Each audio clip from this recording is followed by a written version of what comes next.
et bienvenue à vous pour ce pré-conseil d'arrondissement citoyen. Alors c'est, je crois, le 4e que nous organisons.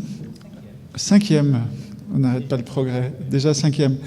Voilà, ça faisait partie des propositions qu'on avait portées, de faire un temps d'échange avec les habitants sur les points qui intéressent le conseil d'arrondissement.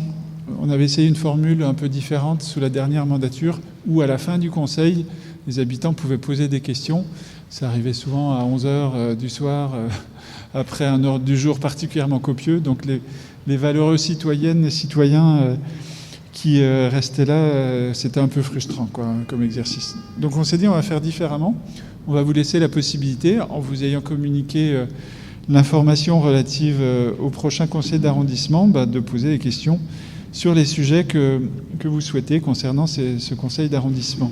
Alors, les précédentes réunions ont eu lieu en visio, puisque la crise sanitaire est passée par là. Et donc, c'est la première fois qu'on le fait en présentiel, comme on dit. Ce qui est vraiment beaucoup de bonheur de vous retrouver, de vous voir, pour avoir cet échange directement. Les élus, comme vous avez pu poser vos questions en amont, les élus qui sont là sont ceux qui sont prioritairement, mais pas forcément et uniquement, plus directement concernés. Voilà, on aère parce qu'il faut aérer, mais en même temps, ça fait du bruit. Donc, ce sont ceux qui sont plus directement concernés par les questions que vous avez posées. Donc, ils pourront vous répondre directement.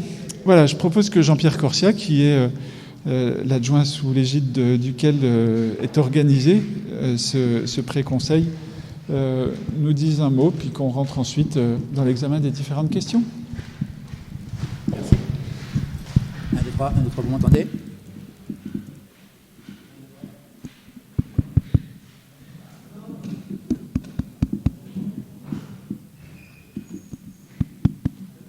Oui, voilà, c'est bien.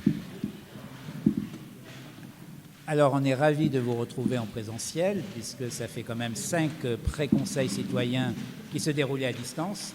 Et à distance, voilà, les élus, les habitants, tout le monde était mélangé. Là, voilà, chacun est dans la même pièce. Vous voyez, c'est dans cette belle salle des fêtes où va avoir lieu le conseil d'arrondissement. Il y a Larsane qui s'invite là.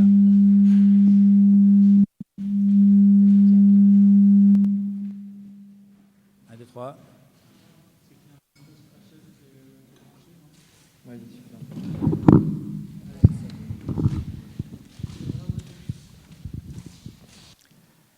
Voilà, donc pour la première fois en présentiel, avec les personnes qui se sont inscrites, donc vous êtes une trentaine de personnes à vous être inscrites.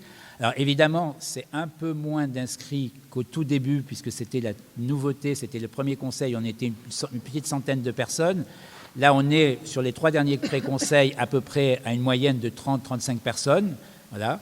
Et puis un certain nombre d'entre vous ont posé des questions, mais avant de poser des questions, on vous a abreuvé d'une abondante documentation. Et là, vraiment, vous avez du courage, parce que même pour nous, c'était difficile, parce que c'est un conseil d'arrondissement de rentrée. Il y a 50, voire même 52 délibérations, puisqu'on en a reçu 2 encore il n'y a pas très longtemps. Donc voilà, chaque délibération sont des sujets assez importants, très lourds souvent. Et donc voilà, vraiment, on apprécie que vous ayez eu le temps et le courage de lire cette abondante documentation qui est qui est la gestion municipale, qui est la vie quotidienne de la municipalité. Et donc ces 50 délibérations, on vous les a envoyées la semaine dernière, du 14 au 20 septembre.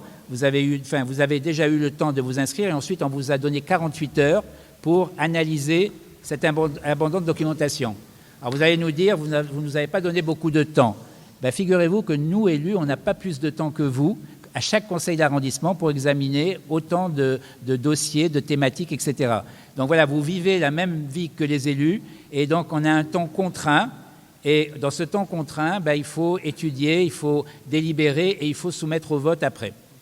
Donc c'est pour ça que souvent, on n'a pas le temps de poser les questions, parce qu'il faut absorber l'abondante documentation. Donc là, on va se retrouver avec les personnes qui ont posé des questions, mais même celles qui n'ont pas posé des questions, on vous a proposer de participer, vous êtes nombreux à participer, donc vous pourrez participer aux échanges et donner votre avis.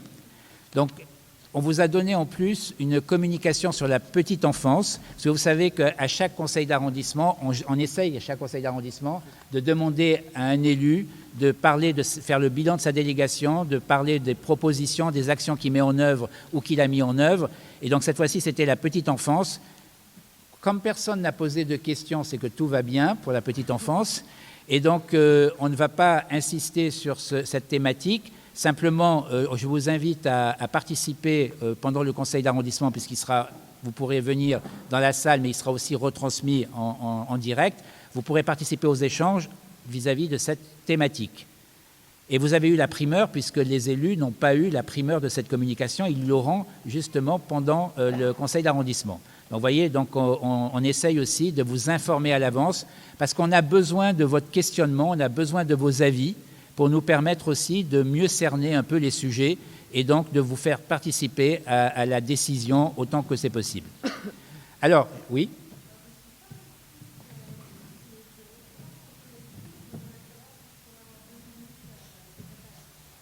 Alors, on verra à la fin, puisqu'il y a une règle du jeu, il y a une organisation bien précise pour que tout le monde s'y retrouve et que les personnes qui sont inscrites puissent s'exprimer par rapport. On ne s'exprime pas sur n'importe quoi, on s'exprime sur les thématiques du conseil d'arrondissement, donc les délibérations, et la communication. Donc on a dit que la communication, il n'y aurait pas de question, mais sur les délibérations. Autre nouveauté qu'on a mis en place depuis le dernier pré-conseil, on s'est dit que dans les délibérations, il y a beaucoup de subventions qui sont accordées à des associations. Et souvent, ces belles associations, on ne les connaît pas. Donc à chaque pré-conseil, on va inviter à témoigner 2, 3, 4 associations pour qu'elles viennent dire sur quels projets elles vont être financées, subventionnées, pour que vous puissiez mieux les connaître. Et donc, vous aurez l'occasion, pendant ce pré-conseil, de recevoir les témoignages de 3 associations qui vont bientôt nous rejoindre. Voilà. Donc voilà, on espère qu'avec ces façons de dialoguer, on arrivera à faire un peu plus la complémentarité entre la démocratie représentative et la démocratie participative, qui s'appelle la démocratie continue. Voilà. Alors, je ne vais pas être plus long. On va commencer par travailler sur les premières questions. Et donc, je vais donner la parole pour la première question à M. Jean-Claude Vigneault. M. Jean-Claude Vigneault, vous êtes présent, très bien. Et donc, c'est Luc Lebon qui va vous répondre, donc il va se préparer. Et je vais vous demander de poser votre question, M. Vigneault.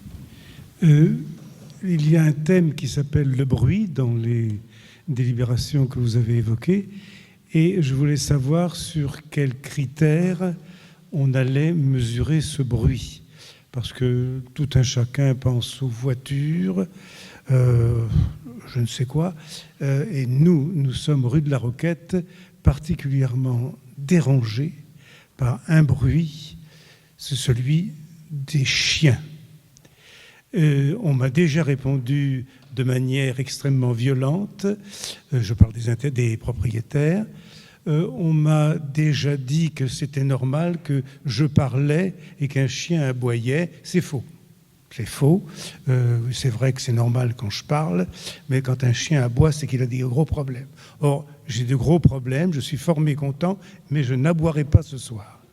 Donc, je voulais savoir si vous pensiez, quand vous évoquiez le problème du bruit, à un ensemble de nuisances et pas seulement aux choses qui, j'allais dire, vont bien ou vont de mieux en mieux. Je vois défiler sous mes fenêtres le 69 et le 61 comme des danseuses. Ça passe en souplesse et en silence. Donc ça, c'est un point positif. Je ne veux pas non plus qu'on nous fasse le coup des enfants. Les enfants jouent dans ce parc qui s'améliore d'année en année, et en tant que grand-père, je vote satisfait pour le parc.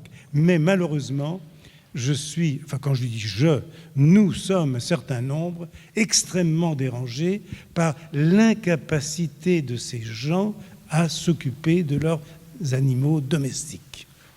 Et j'aimerais qu'on essaie de trouver, non pas de supprimer, il ne s'agit pas de tuer les chiens, grand Dieu, mais il s'agit de trouver des solutions pour que les gens apprennent à élever leurs chiens, à les éduquer, Parce qu'un jour, non seulement nous sommes dérangés, mais un jour, il y aura des pépins. Cet après-midi, j'ai cru que j'allais venir au Conseil avec un bel exemple de catastrophe.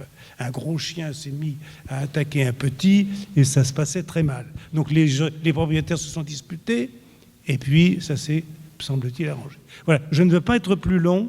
C'est une affaire qui dure depuis des années et qui nous empoisonne l'existence. Merci.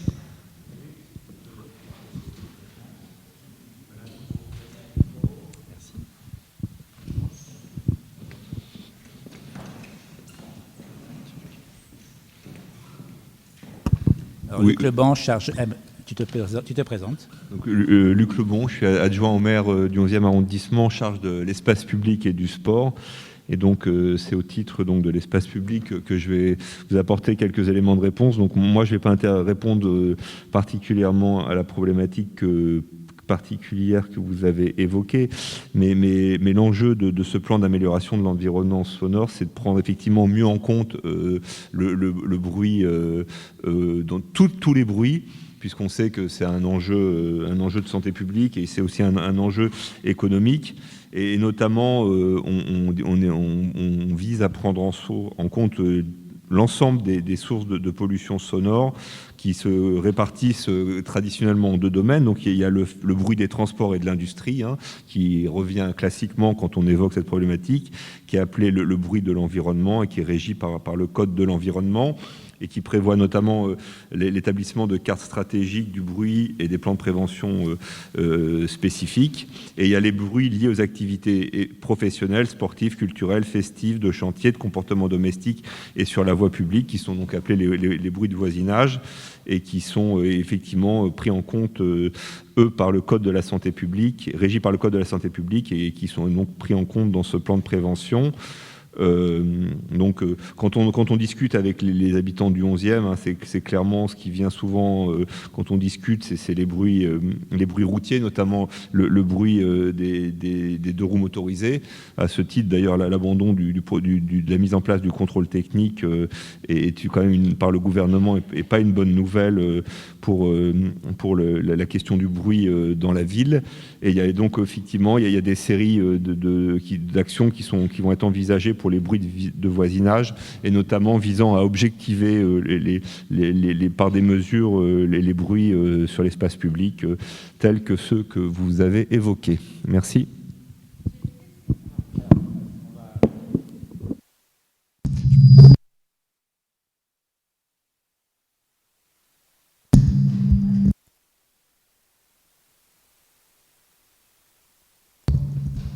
Il y a un micro qui a dû rester allumé. Un petit bruit de fond qui inquiète. Parce que d'un seul coup, ça peut monter. Florent Hubert, qui suit les espaces verts notamment, va pouvoir compléter plus spécifiquement sur la question de l'espace canin. Oui, merci Monsieur le maire. Oui, pour la bonne information de tous et surtout pour répondre à Monsieur, dont l'interpellation est légitime, et Monsieur n'est pas seul à nous avoir saisis sur ce sujet-là. Donc tout ça pour vous dire qu'on est bien au courant de la situation. L'idée, c'est qu'on essaie de créer une ville pour tous, et qu'à Paris, il y a beaucoup de maîtres de chiens, en l'occurrence, y compris dans notre arrondissement, et que la politique globale vise à essayer d'offrir à ces animaux des espaces de bien-être, parce qu'on a une politique de bien-être animal, et surtout de créer aussi des espaces de sociabilité et d'éducation pour les maîtres de chiens eux-mêmes, parce que ce sont des espaces en fait où il y a beaucoup d'autorégulation entre les maîtres de chiens.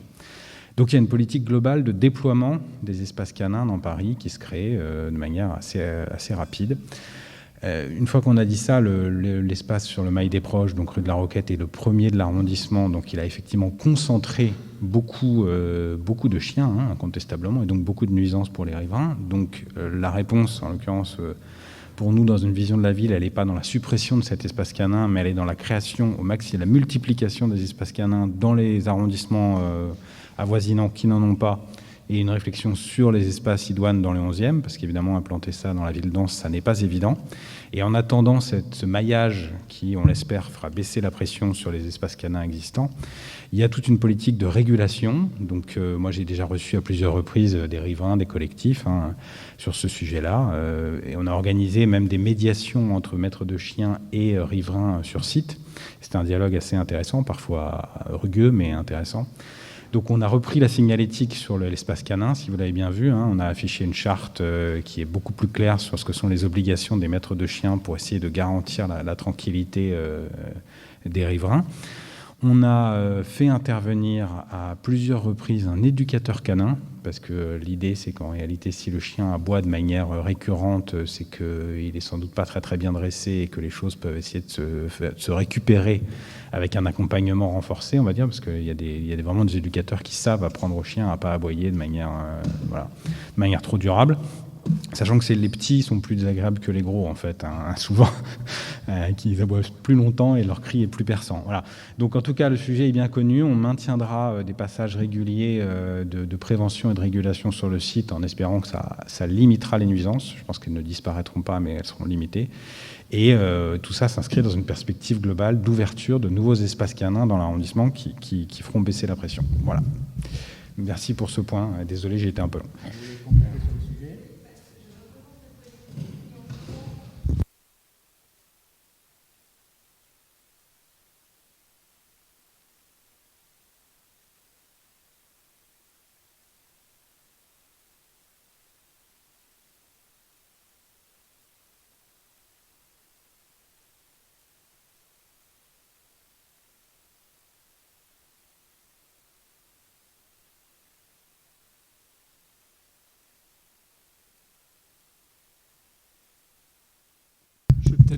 Répondre parce qu'il s'agit d'un sujet qui est suivi par plusieurs élus. Luc Lebon, au titre de l'espace public, comme il l'a évoqué à travers la présentation de ce plan d'amélioration de l'environnement sonore. Joël Morel, qui est l'adjointe chargée du commerce, pour évidemment suivre l'activité des commerces. Et nous sommes en ce moment même, tous les trois, en train de travailler sur justement la question des terrasses estivales, dont donc les terrasses éphémères qui ont été pérennisées sous forme de terrasses estivales ou qui sont en train d'être pérennisées. Et nous recevons en ce moment même, on en est à 300 ou 400, je ne sais plus, dossiers, donc demande de régularisation. Sur les demandes qu'on reçoit, enfin, je n'ai pas encore de chiffre officiel, mais au doigt mouillé, je pense qu'on refuse 3 terrasses sur 4. Ça doit être à peu près l'ordre de grandeur. Tout simplement parce qu'on a voulu que dans cette pérennisation, faire respecter quelques règles de base. Comme règle de base, dans un premier temps, on verra l'année prochaine si le système peut évoluer. Mais pour l'instant, on demande au commerce de limiter à l'emprise de leur devanture la terrasse éphémère. Parce qu'on s'est rendu compte que cette liberté qui avait été ouverte l'été dernier dans le cadre de la crise sanitaire pour que tout le monde ne boive pas la tasse, et on comprenait bien le besoin ne serait-ce que économique et même de libération après le confinement. Aussi bien sur le long terme, c'est plus compliqué parce que y a des commerces à côté, il y a des portes de logements aussi à côté, enfin d'immeubles, par lesquels sortent et rentrent des gens qui peuvent vouloir traverser en sortant de chez eux, mais aussi sortent les poubelles. Il faut bien que les poubelles puissent aller quelque part, et quand vous avez une terrasse qui est collée à l'autre ou une terrasse qui prend toute la façade d'un immeuble et de son voisin, il y a juste plus d'espace pour poser les poubelles. Puis ensuite, les 2 roues, les trottinettes, etc. Il faut que tout le monde puisse passer. Et donc, première règle qui nous a semblé de bon sens, qu'on a mise. Deuxième, c'est d'interdire les terrasses estivales qui seraient de l'autre côté d'une traversée de chaussée. L'été dernier, quand j'ai vu arriver ça, j'ai fait un courrier à toutes celles qu'on avait identifiées en rappelant aux gérants de ces établissements que très bien, ils profitent de cette latitude, mais c'est une latitude qui ne les exonère pas du respect des autres règles de fonctionnement dans l'espace public. Et en particulier, si des clients ou des serveurs traversent la rue, les serveurs sont amenés à traverser sans arrêt, ils doivent respecter le code de la route. Et donc, ils doivent traverser dans des clous et au vert. C'est une règle qui me semble de base, mais qui n'était absolument pas respectée. Et moi, ma crainte, c'était de voir un accident d'un serveur qui, courant, faisant demi-tour parce qu'il a oublié, je ne sais pas, la machine à carte bleue ou une carafe d'eau, se fasse renverser. Donc, l'été dernier, j'ai écrit aux établissements pour leur rappeler ces règles de base. Et cette année, maintenant qu'on est dans non plus un régime déclaratif, mais un régime d'autorisation, on met un avis défavorable à toutes les demandes qui nécessitent une traversée de chaussée. Ensuite, avis défavorable à chaque fois que ces terrasses sont sur une zone de livraison, sur un stationnement de roues, etc., un stationnement handicapé. Voilà, c'est quelques règles de bon sens qu'on est en train d'essayer de faire appliquer. Je dis bien essayer de faire appliquer, parce qu'il faut beaucoup de modestie en la matière. Ça va être difficile de revenir en arrière dès lors que les commerces ont pris une habitude, même si c'est sur un temps court. Mais on est déterminé, toute l'équipe, pour y arriver. Donc c'est ce qui est en train de se passer. Dans les réponses qu'on fait, on prend en compte les signalements. Et c'est là que je voulais en venir. Quand il y a des habitants collectifs ou individuels, peu importe, mais qui nous signalent une situation de nuisance répétée sur une adresse, dans ce cas-là, on met un avis défavorable. Parce qu'il faut d'abord que les gens se comportent bien avant de pouvoir utiliser plus d'espace. Et sur la rue Léon-Froid, je ne sais pas à quelle hauteur vous vous trouvez, mais sur la rue Léon-Froid, je peux vous indiquer c'est sur la rue Léon-Froid qu'on est allé le plus loin dans les sanctions, puisque rue Léon-Froid, il y a une terrasse qui, après avoir eu des PV, toutes les procédures ont été mises en œuvre, on en est arrivé avec le commissariat à confisquer la terrasse. C'est-à-dire que le commissariat et la fourrière ont fait une opération conjointe et ils ont confisqué les tables, les chaises qui étaient là je ne sais plus quel était le numéro, tu l'as en tête, c'était la mandature précédente. Je pourrais vous retrouver, je ne sais pas si Thierry l'a en tête. Quelle était l'adresse? C'est un établissement qui respectait absolument rien, n'écoutait rien de ce qu'on lui disait en lui demandant de se réguler, parce que avant il y a eu une série de PV. Enfin voilà, je vous prends cet exemple pour vous dire qu'on est prêt à déployer tous les moyens qui sont nécessaires pour obtenir la tranquillité, parce que les commerces, ils ont le droit de vivre, évidemment, et heureusement qu'ils sont là, heureusement qu'on a les terrasses, on est bien content de les avoir, mais il faut qu'elles soient gérées. Il faut qu'elles soient gérées dans le respect des voisins. Et donc, ça fait partie de ces règles. Donc, si vous avez des signalements à nous faire remonter sur une adresse ou plusieurs adresses particulières, faites-nous des mails, des courriers. Ça nous sera de toute façon toujours utile, parce que quand on sollicite le commissaire central du 11e à l'appui des plaintes de riverains, ça a toujours plus de poids que quand c'est chez le commissaire, il se comporte mal, etc., s'il n'y a aucun élément dans le dossier, si vous voulez. Donc voilà, si vous voulez nous laisser vos coordonnées.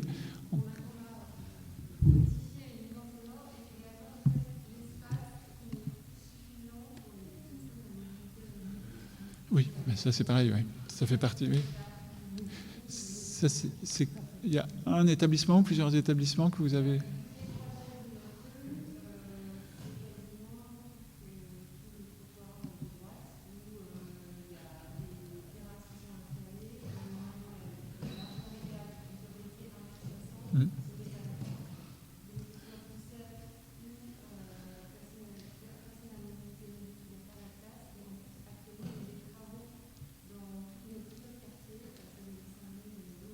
D'accord, c'est dans ce coin-là, oui.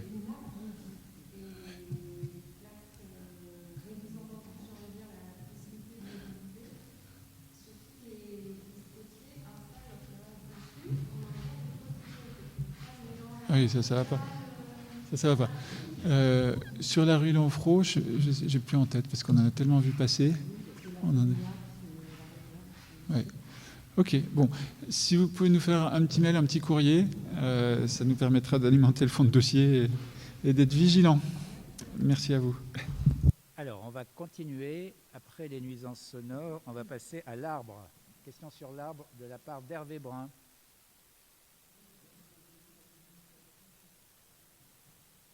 Je fais la DEV et je me posais la question comment on peut faire une meilleure information, parce qu'il y a des gens qui s'étonnent quand un arbre est coupé pour des raisons sanitaires. Ils disent, je ne comprends pas, là, l'arbre était en bonne santé, donc je voudrais savoir aussi qu'est-ce qu'on peut replanter. Je sais qu'à chaque fois qu'un arbre est abattu, on replante un arbre nouveau, il est plus petit, mais je voudrais savoir si dans le 11e, il y a d'autres possibilités, puisqu'on veut planter plus d'arbres. Est-ce qu'il y a des possibilités dans le 11e où elles se trouveraient pour planter de nouveaux arbres?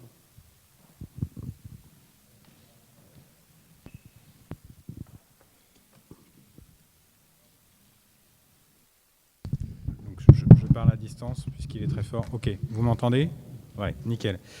Merci pour cette question qui me permet à la fois de répondre sur la question stricto sensu des abattages, mais par ailleurs d'évoquer rapidement le plan arbre, parce que c'est la première fois que la collectivité parisienne se dote d'un plan arbre, d'une véritable politique de l'arbre, et ça mérite d'être souligné quand même. C'est-à-dire qu'on fait de l'arbre notre principal allié dans la lutte contre le réchauffement climatique, puisque, on le sait, il améliore la qualité de l'air, il stocke du CO2, il apporte de la fraîcheur, de l'ombrage, de l'évapotranspiration, il améliore notre cadre de vie, il embellit notre paysage de rue, et il est un support essentiel de biodiversité. Donc on a vraiment une politique très ambitieuse de plantation d'arbres.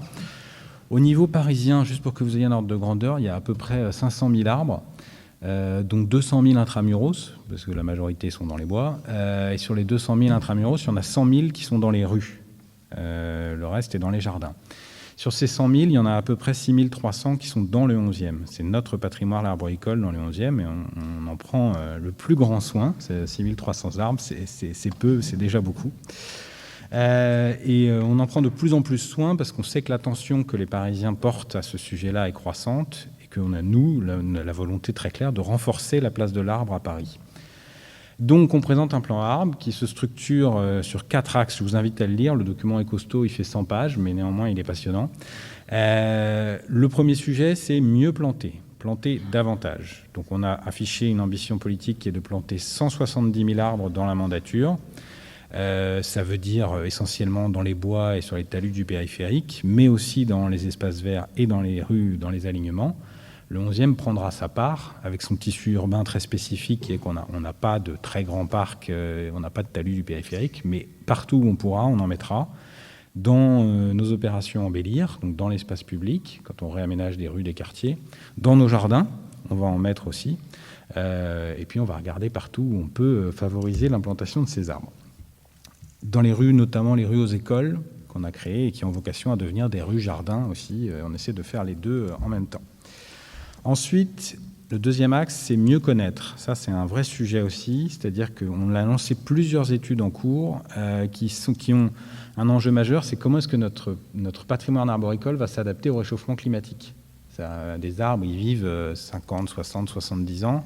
On sait déjà qu'on va prendre plusieurs degrés d'ici là. Et comment nos arbres vont résister à ce stress hydrique? Est-ce qu'il faut qu'on commence à changer la palette végétale de nos arbres pour qu'ils puissent survivre aux canicules qui viendront, etc. Ça, c'est un vrai sujet, mais qui mérite, vu la durée de vie d'un arbre, ça mérite d'être très anticipé. Donc, on a engagé cette étude-là. Et puis, on continue à essayer d'améliorer les pratiques professionnelles de nos bûcherons pour qu'ils aient des pratiques de taille les plus raisonnées, les plus respectueuses possibles des arbres. Je sais qu'il arrive, quand un professionnel intervienne, qu'on ne comprenne pas forcément ce qu'il fait, nous, béotiens, mais voilà, c'est des gens qui sont formés, diplômés et recrutés sur cette base-là et très régulièrement évalués, ce qui n'empêche pas de mener une procédure d'amélioration continue de leurs pratiques par ailleurs. Et puis, dernier point sur la connaissance des arbres, il y a un enjeu majeur à mieux recenser les arbres dans le privé. Nous, on connaît très bien nos arbres dans le domaine public et dans nos jardins. On connaît très mal ceux qui sont dans les copros, dans les équipements privés, etc. Or, ceux-là aussi, ils participent à notre patrimoine et donc à notre écosystème. On a besoin de mieux les préserver. Troisième axe, c'est mieux informer. Et donc, pour ça, on va renforcer l'amélioration, notamment parce qu'on a souvent des questions sur les abattages. Donc, on va mettre en place une carte interactive qui permettra de connaître l'état phytosanitaire des arbres, l'état de santé des arbres, et de connaître tous les travaux qui sont prévus dans les rues de l'arrondissement. Donc ça, ce sera une carte interactive sur Internet, et il y aura des affichages. On essaie autant que faire se peut de garantir systématiquement un affichage avant, après les abattages. Il arrive que malheureusement ce ne soit pas le cas, notamment quand un arbre est abattu en urgence, parce qu'on a constaté qu'il y a une branche énorme qui est tombée. C'est encore arrivé il n'y a pas très longtemps dans le 11e. Il y a ce qu'on appelle une branche charpentière colossale d'un marronnier centenaire qui est tombée sans qu'on l'ait vu venir. Donc voilà, ça c'est un tout petit point sur les abattages d'ailleurs. Donc quand on dit mieux protéger, il y a l'enjeu majeur des abattages qui sont liés à des projets. que ce soit des projets d'aménagement d'espace public ou des projets de construction, où là, on va renforcer très fortement le dispositif de protection de nos arbres. On va le faire déjà aujourd'hui en augmentant les tarifs d'indemnisation quand un arbre doit être abattu. C'est extrêmement rare. Hein. Dans la 11e, c'est rarissime. Hein. Je parle sous le contrôle de Joël, mais dans la mandature précédente, c'est arrivé 1 ou 2 fois de mémoire. Bon, c'est vraiment très rare. Donc, on renforce l'indemnisation. Et puis après, il y a les abattages phytosanitaires. Ça, c'est quand nos experts sylvicoles constatent qu'un arbre est mort et dépérissant et présente un risque de chute. Dans ce cas-là, on assume clairement qu'il faut couper cet arbre avant qu'il tombe pour ne pas mettre en danger la santé de nos habitants. Voilà. Personne ne le fait de gaieté de cœur, mais c'est une responsabilité qu'on prend et qu'on assume. Et on replante évidemment derrière systématiquement, parce que le dernier point, c'est que ces abattages, on essaie de les éviter, comme je vous le disais, on essaie de les réduire au strict minimum, et maintenant on va les compenser. C'est-à-dire que l'enjeu, c'est que non seulement nous, on replante systématiquement, mais quand quelqu'un le fera, notamment un promoteur qui veut construire, etc., il y a une règle qu'on va appeler la règle de la compensation, et qui va se jouer pas seulement sur le nombre d'arbres. Jusqu'à maintenant, ça se jouait sur le nombre d'arbres. Maintenant, il faut qu'on arrive à jouer ça sur le volume foliaire de l'arbre, notamment. C'est-à-dire qu'un arbre de 50 ans, en réalité, il représente, en termes de volume, 8 arbres jeunes qu'on vient de planter. Donc on va mettre en place des dispositifs de surcompensation pour obliger les gens qui abattraient un arbre à en planter plusieurs. Dernier point, et je conclus par là, on va essayer de sensibiliser et de mobiliser mieux les partenaires, donc les promoteurs, les bailleurs, etc. On va mettre en place une charte de l'arbre avec des engagements qu'on veut faire signer très largement par les acteurs qui font Paris et qui ne sont pas que la ville de Paris. Et on va essayer de mobiliser les habitants que vous êtes, à la fois en mettant en place des dispositifs de parrainage, des opérations de plantation participative. Moi, j'aimerais bien vous proposer de venir planter des arbres dans les rues. Je pense que ça vous ferait un beau souvenir. Cet arbre-là, c'est moi qui l'ai planté. Et puis en organisant des actions de sensibilisation et de promotion des arbres remarquables, notamment. Donc j'en profite pour faire la pub de ce que va organiser notre collègue Chloé Sagaspé le 7 octobre, où on va organiser ensemble une balade des arbres remarquables du 11e et une projection d'un film sur les arbres remarquables. Voilà. Merci à tous. Très bien, merci. Peut-être Jean-Pierre pour...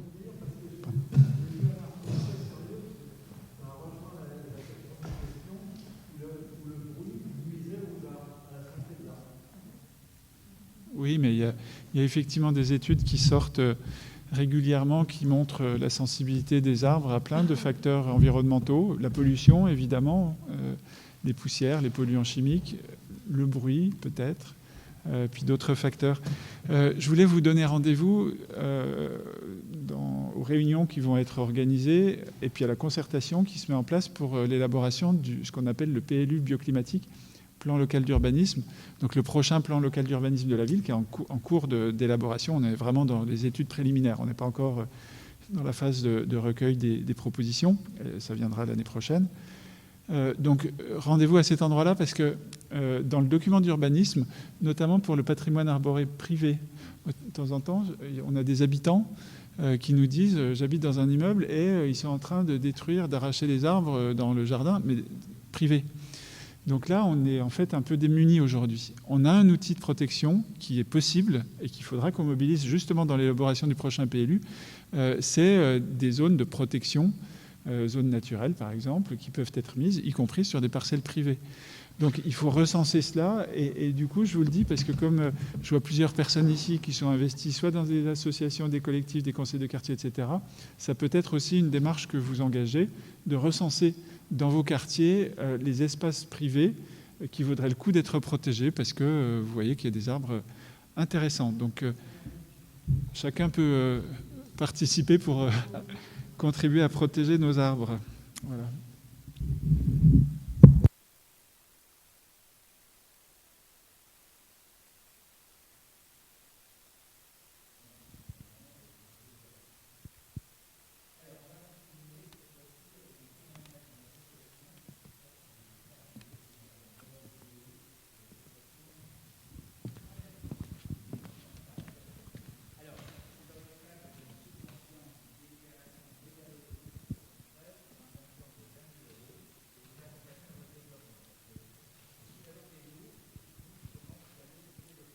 Si vous permettez, pour préciser un peu votre présentation, parce qu'on a régulièrement en conseil d'arrondissement des questions d'élus ou des habitants qui nous posent des questions en disant « mais pourquoi donner tant d'argent à telle association et comment c'est contrôlé ?»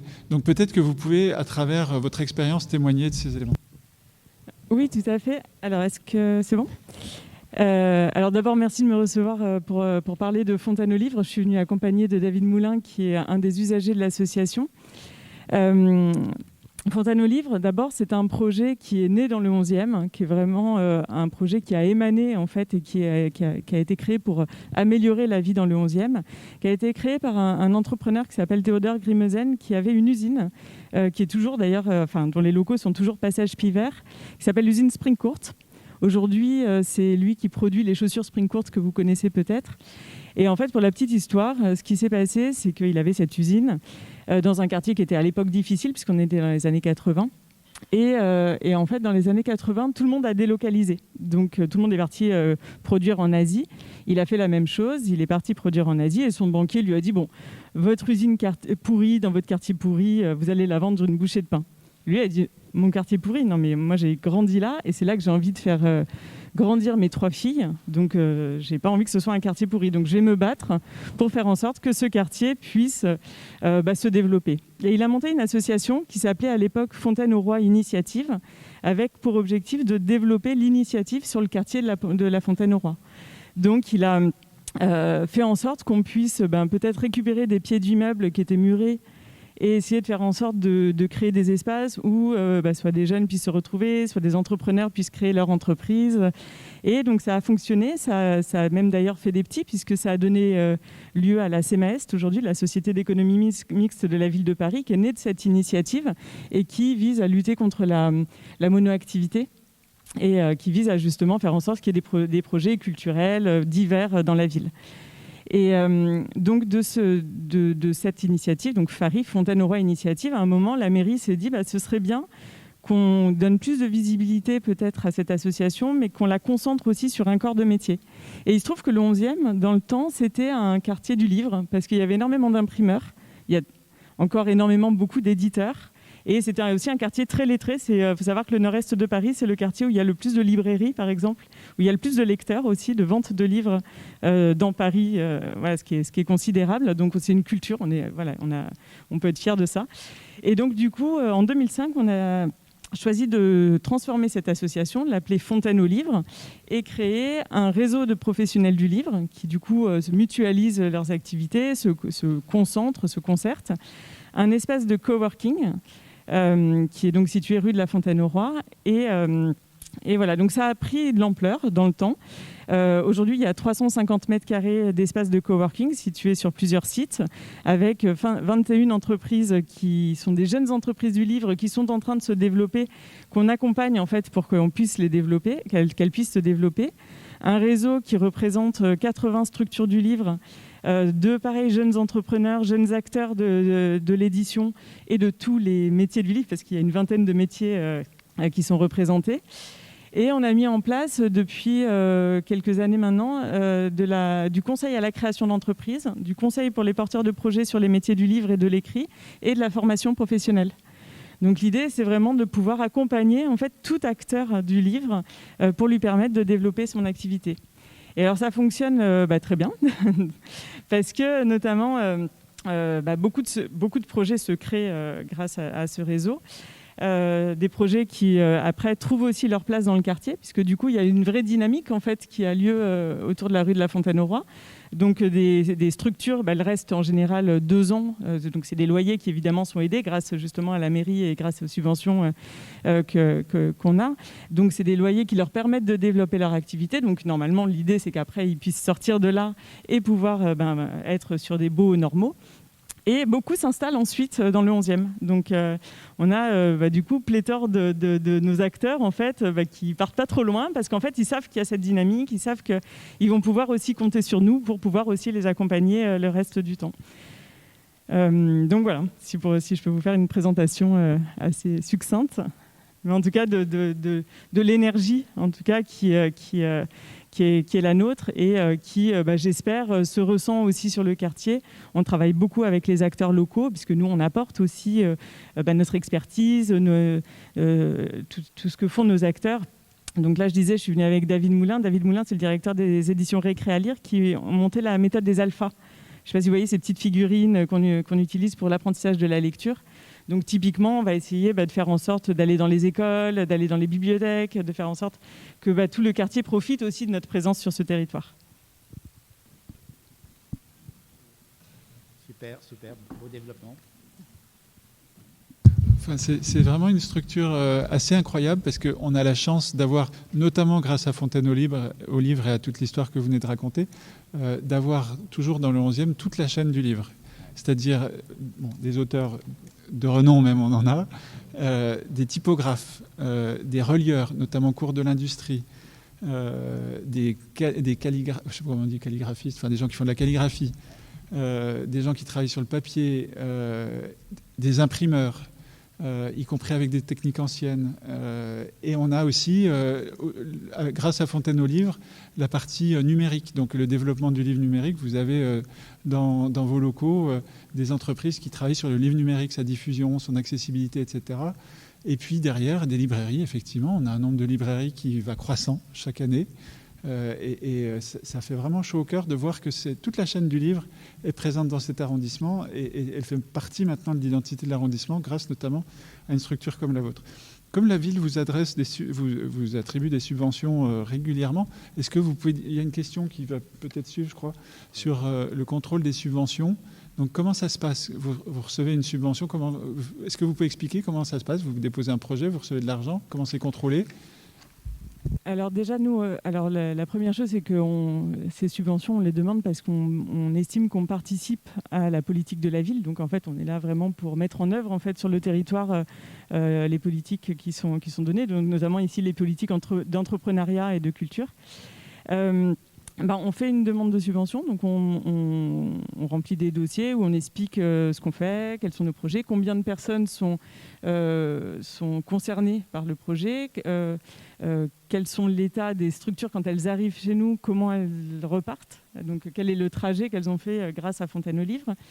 Donc tout ça, évidemment, en fait, on a des points d'indicateurs, on a ce qu'on appelle des indicateurs, c'est-à-dire que nous, on va dire, en créant notre projet, voilà sur les critères qu'on estime intéressants pour lesquels on va pouvoir juger du bien fondé de notre action, sachant que l'idée, c'est que quand on va faire un dossier bilan à la fin de l'année, si c'est une subvention annuelle, on va reprendre chacun des indicateurs en disant, là, par exemple, on avait dit qu'on aurait 80 structures qui seraient accompagnées sur, donc on considère, on donne évidemment les noms des structures, qui et pourquoi, enfin, on précise en fait sur chacun des indicateurs ce qui s'est passé.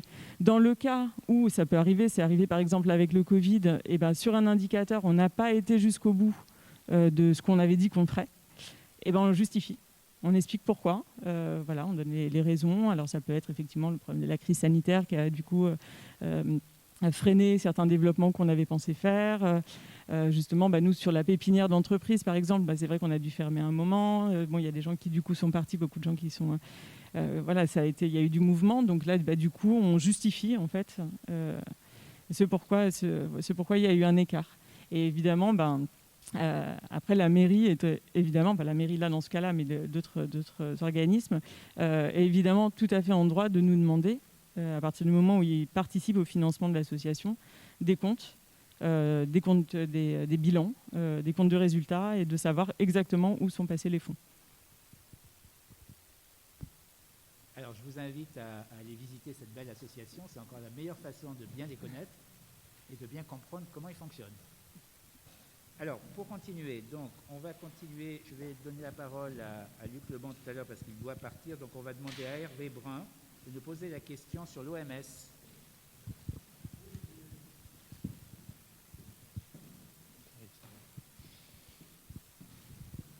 Oui, ma question est toute simple.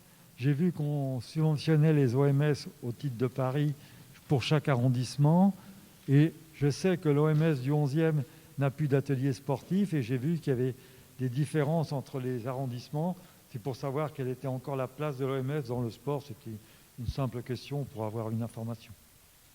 Voilà, ça concerne la délibération DJS 30 et Luc Leban va vous répondre. Oui, mais merci. Donc effectivement, les OMS, c'est des associations indépendantes de la municipalité dont la mission est d'encourager, de soutenir les initiatives qui tendent à développer la pratique du sport au sens large. Ah oui, c'est l'Office municipal du sport. Donc contrairement à... Ah pardon, oui, Office du mouvement sportif, c'est la lapsus justement, oui, pour dire que j'ai fait le lapsus Office du mouvement sportif, qui n'est pas une association sous le contrôle de la municipalité, c'est une association indépendante, donc dont les objectifs est de promouvoir au sens large la pratique sportive. Donc notamment, il y a différentes actions, hein, mais ça on le trouve facilement en cherchant sur Internet, visant à renseigner les usagers sur les activités et notamment les clubs qui sont affiliés et les clubs sportifs affiliés à l'OMS. Il y a différentes missions qu'elle accomplit tous les ans, comme sa participation au cross des écoles ou la remise des médailles aux sportifs qui se sont distingués au cours de la saison. Alors, le montant de la subvention, il est pas le même. Il est variable d'un arrondissement à l'autre parce que les conventions ne sont pas les mêmes et les missions ne sont pas forcément les mêmes.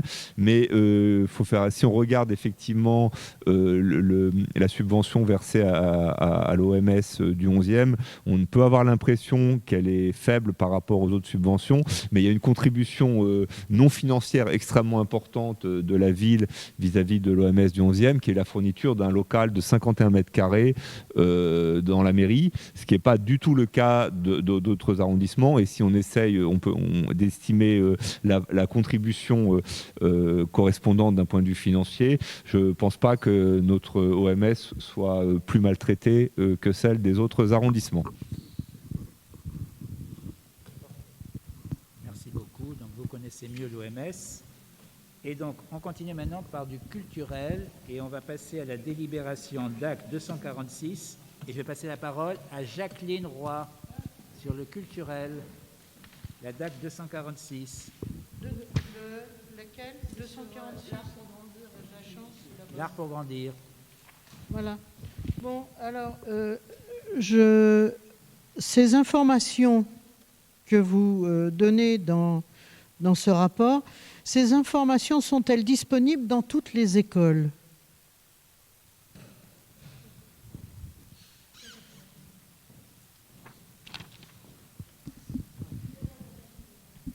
Excuse-moi.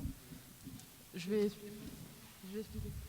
Merci beaucoup Jacqueline pour ta question. Je suis Emma Rafovic, vous m'entendez ? Je disais merci beaucoup Jacqueline pour la question. Je suis Emma Rafovic, donc je suis adjointe au maire du 11e arrondissement en charge de la culture, de l'artisanat et du patrimoine. L'art pour grandir, en fait, c'est un dispositif qui a été mis en place pour permettre une éducation artistique, notamment dans les écoles, donc que ce soit dans les temps périscolaires ou scolaires, parce qu'il y a aussi toute une variante sur les temps scolaires, donc qui a pour objectif du coup de rendre accessible une éducation culturelle qui soit pour toutes et tous, c'est-à-dire notamment gratuite, donc c'est quelque chose d'assez important. En fait, ce qui se passe, et pour un peu t'expliquer le processus, c'est qu'en fait la CASP, donc et Jérôme pourra peut-être aussi sans doute compléter, mais du coup la circonscription des affaires scolaires, en fait, donc pour nous qui est sur le 11e et le 12e arrondissement, donc pour les écoles, tisse des liens, on va dire des partenariats avec différents établissements culturels. Donc là, par exemple, dans cette délibération, tu vois qu'il y en a 8 différents. Et en fonction de, on va dire, tous ces partenariats, la liste, on va dire, complète est adressée aux directrices et aux directeurs d'école, qui ensuite, eux-mêmes, mettent en place leur programme pédagogique, donc soit pour les temps scolaires ou périscolaires. En fait, en fonction de ce qu'ils estiment qu'il y a un intérêt ou pas. L'idée, c'est que la CASP, elle va, on va dire, mettre en lien les choses pour permettre cet accès à ce programme, donc l'art pour grandir. Et ensuite, c'est vraiment les écoles qui sont, à la fin, elles-mêmes qui décident, on va dire, qu'est-ce qui est mis en place dans les enceintes des écoles. Voilà. Des précisions, voilà comment la culture rentre à l'école. Voilà.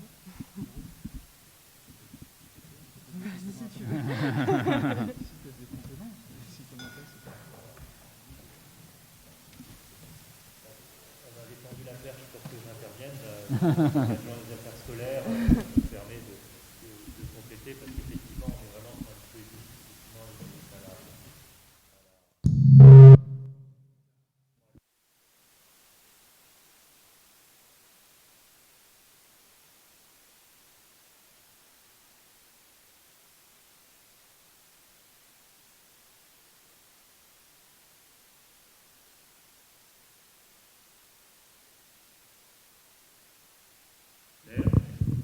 je tiens à préciser, et ça a son importance, c'est que la mairie n'est pas là pour dicter ce qui relève des compétences pédagogiques du personnel enseignant. Donc la mairie n'impose pas telle ou telle activité culturelle, c'est bien le corps enseignant qui va faire les bons choix pédagogiques dans le choix de telle ou telle activité culturelle. Je peux citer quelques exemples pour l'année à venir. Alors, il y a 2 délibérations qui concernent l'une plutôt les affaires scolaires, l'autre plutôt le périscolaire. Mais on peut citer pour l'année à venir l'intervention de l'atelier de Paris Carlson au collège Alain Fournier, l'intervention de la Maison des Métallos au collège Voltaire, Maison des Métallos qu'on connaît bien dans notre arrondissement, la Maison du Geste et de l'Image au collège Lucie Aubrac, ou encore Paris Audiovisuel, Maison européenne de la photographie au collège Pilâtre de Rosiers, pour citer que ces exemples. Et les montants qui sont alloués, puisque derrière ce sont des subventions, varient pour ces exemples-là entre 5 et 10 000 euros. Je vous remercie.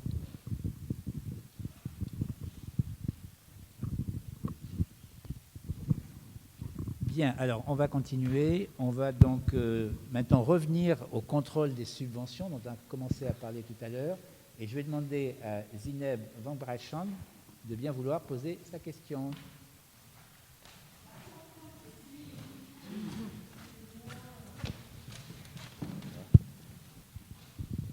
Merci. Alors, tout d'abord, merci vraiment pour ce temps d'échange parce que c'est très important et c'est très pédagogique aussi pour le citoyen et pour les élus. Donc, comme vous l'avez dit, la liste était très longue. En effet, des délibérations, il y a beaucoup de subventions et tant mieux. Les associations sont assez actives et la mairie les accompagne. Néanmoins, comment justement vous arrivez à faire le suivi de l'ensemble des actions des associations d'année en année? Et comment vous arrivez à mesurer l'impact de leurs actions sur le public visé? Est-ce que vraiment vous arrivez à en avoir le temps?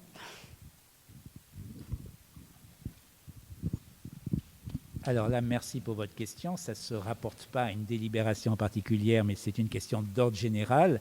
C'est vrai que souvent dans les préconseils, on nous pose cette question. Qu'est-ce que vous faites avec les subventions? Comment vous les contrôlez? Quelle garantie on a? Donc, je vais me permettre de répondre puisque l'élu chargé des associations n'était pas disponible, Christophe Arnois, donc je vais répondre pour lui. Et donc, concernant le suivi des subventions versées aux associations, quel est le périmètre du contrôle? La loi autorise un contrôle des subventions par la collectivité, mais dans le respect du principe d'indépendance des associations. On n'a pas le droit de rentrer dans le périmètre des associations. La ville dispose donc de possibilités limitées en la matière. Elle peut vérifier que l'utilisation de la subvention est bien conforme à l'objet initial et elle peut contrôler l'efficacité du projet conduit par rapport aux objectifs de départ. Dès l'instruction des demandes de subvention, une attention forte est portée aux réalisations du projet présenté, au réalisme du projet présenté. Une vérification de la santé financière de l'association est systématiquement faite, bien sûr, vérification des comptes, vérification des comptes rendus financiers, etc. Les associations doivent en plus fournir un rapport d'activité. Elles doivent enfin détailler précisément les contours de l'action pour laquelle elles demandent le concours de la collectivité. Il faut savoir que quand une association reçoit une subvention d'un montant supérieur à 23 000 euros, une convention est signée. Cette convention fixe précisément les conditions d'utilisation de la subvention. Chaque service métier de la ville vérifie ensuite que la convention est bien respectée. Les critères dépendent ensuite du type d'action engagée. Ainsi, pour des subventions dont l'objectif est d'accompagner des demandeurs d'emploi, par exemple, l'efficacité de l'action pourra être, par exemple, regardée à la lumière du taux effectif de retour à l'emploi. C'est un critère parmi d'autres. Vous avez précisé d'autres indicateurs pour vous. Chaque association peut avoir des indicateurs différents. Ce suivi sur pièce ne se substitue pas à celui réalisé quotidiennement par les acteurs de terrain. les élus, les services de la ville, qui font des points réguliers avec les associations et les accompagnent au quotidien. Ainsi, sur les quartiers politiques de la ville, comme Fontaine-au-Roi dans le 11e, les équipes de développement local assurent un suivi permanent des associations agissant sur leur territoire d'intervention. J'ai en tête aussi une association culturelle qui est implantée dans le quartier Fontaine-au-Roi, qui a bénéficié d'une importante subvention d'investissement. Et dans la convention, on a demandé que cette association puisse ouvrir ses portes aux habitants et puisse permettre aussi que les habitants puissent utiliser les locaux. Donc nous, en tant qu'élus, on se doit d'aller vérifier de temps en temps ou même d'exiger que les habitants puissent aussi utiliser cet espace. C'est une façon aussi d'avoir un retour sur la subvention. Enfin, pour les structures bénéficiant d'importantes subventions, l'Inspection générale de la ville de Paris assure des audits. Ils reposent sur une analyse globale d'une association, mais peuvent aussi prendre la forme d'audits de suivi pour vérifier que les préconisations ont été suivies. Et à titre indicatif, l'Inspection générale réalise 4 audits de ce type par année.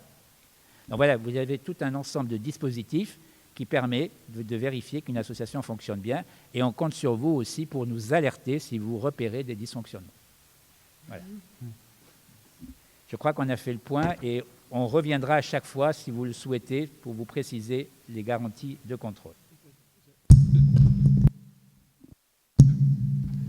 J'ajoute que la ville publie tous les ans adopte et publie un compte administratif qui est en fait un document qui est annexé au document budgétaire, mais il est mis en ligne sur le site de la ville et il contient l'ensemble des subventions en numéraire comme en nature accordées par la ville de Paris aux associations. Alors c'est un document un peu aride parce que c'est en milliers que ça se compte, mais tout y est. Oui, c'est énorme. Ouais. Et sur les audits de l'inspection générale, il y en a 2 types. Des audits qui sont dirigés, c'est-à-dire quand on sait qu'il y a, ou qu'on entend, on voit des dysfonctionnements pour des grosses structures qui reçoivent beaucoup d'argent, etc. Donc dans ce cas-là, il y a des audits spécifiques qui sont lancés pour se dire est-ce qu'il y a vraiment un problème ou pas. Donc pour tirer ça au clair. Et puis sinon, il y a des audits aussi qui sont faits en dehors de ça, selon un plan régulier, un peu par sondage aléatoire, mais en faisant en sorte de couvrir toutes les plus grosses subventions accordées par la ville aux associations régulièrement, avec un taux de récurrence régulier pour s'assurer que tout se passe bien. Voilà. Alors, on va revenir en milieu scolaire avec Jacqueline Roy, qui va nous parler donc de la délibération d'ESCO 109 sur la prévention éducative. Tu peux annoncer ta question. Oui. Ah, merci. Donc, alors, la ville de la 109. D'ESCO 109, oui. Oui, parce qu'il y en a une autre. Qu'entend-on par prévention éducative? Est-ce que cela comprend le harcèlement par les réseaux sociaux? Alors, Jérôme Meyer, tu peux répondre.